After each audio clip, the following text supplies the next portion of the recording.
Most people don't even know this. You go into places like Dearborn, Michigan, you don't feel like you're in America anymore.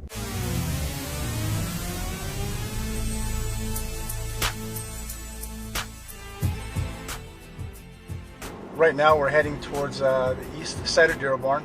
You'll see the culture shift where you won't feel that you're in the United States any longer. How long have you lived in Dearborn? All my life.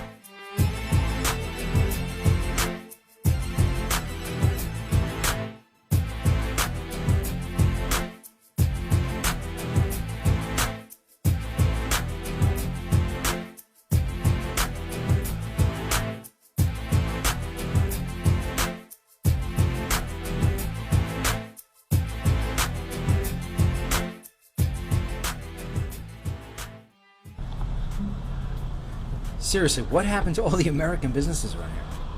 They come in to buy the strip mall. They move the previous owners out. They increase the rent dramatically to force. They force them out. They force people out. And then they put similar businesses, but with a Arabic tone? Yes.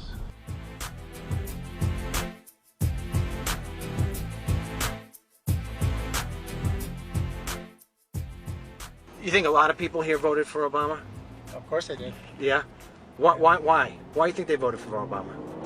The entitlements, all the health care. Some of these guys come in and have up to 4 wives.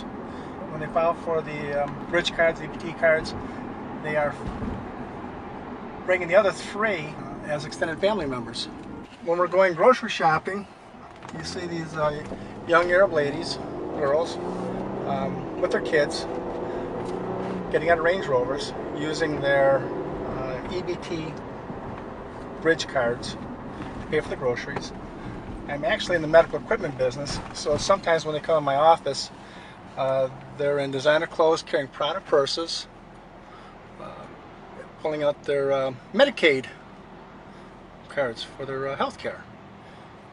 And knowing the addresses and knowing where they live, I don't understand how they're getting welfare assistance, driving $60,000, $70,000 vehicles and living in $250,000, $350,000 homes.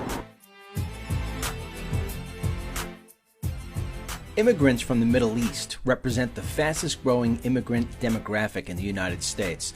And over the past 3 years, the Obama administration has taken in more immigrants from the Middle East than Mexico and Central America combined. And it's about to get worse. 7 million Syrians have applied to come here to the United States as refugees. Imagine the strain on the welfare system.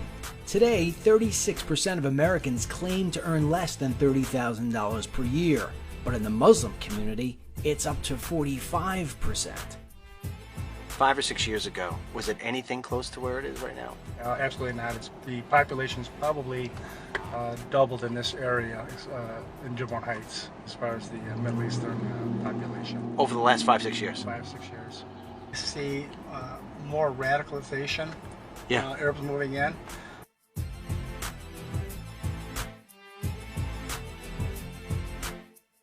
Excuse me.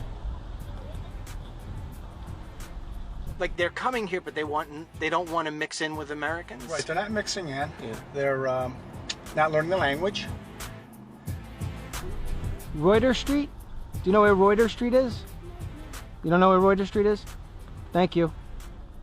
They're not really becoming Americanized. In the high school where you have a large Muslim population, they have to serve halal food. The non-Muslim, it's actually 2 menus, one for the non-Muslims and one for the Muslims. So now, what's the impact on that? That's an increased cost to the school systems. You never see American flags? Never. Never. Why is it that the Muslim community is not blending in with the rest of American society? Because this is what they are being told in mosques across the United States, Dennis. And part of what they're teaching them in the mosque is do not assimilate with the Americans. They are your enemies. One of the things that bothered me is that as I traveled through one street after the next, and I'm talking about many streets, I did not see homes with an American flag waving outside. Is there any chance we have that Muslims will turn around and start to blend in? No, there is no chance. We are seeing a reverse, actually, instead of them blending in, instead of assimilation. If you were to take somebody, like an old neighbor who used to live in Dearborn but moved away, and you were to drop them back into Dearborn, would they know where they were? Not really. It's completely remade. All right. So, what do you think the deal with that is? The flag? Yeah. They've been here a long time. That's a statement too. That flag's making a statement? Yeah. What is the statement? That that's an American. Yeah. This is This is America. America.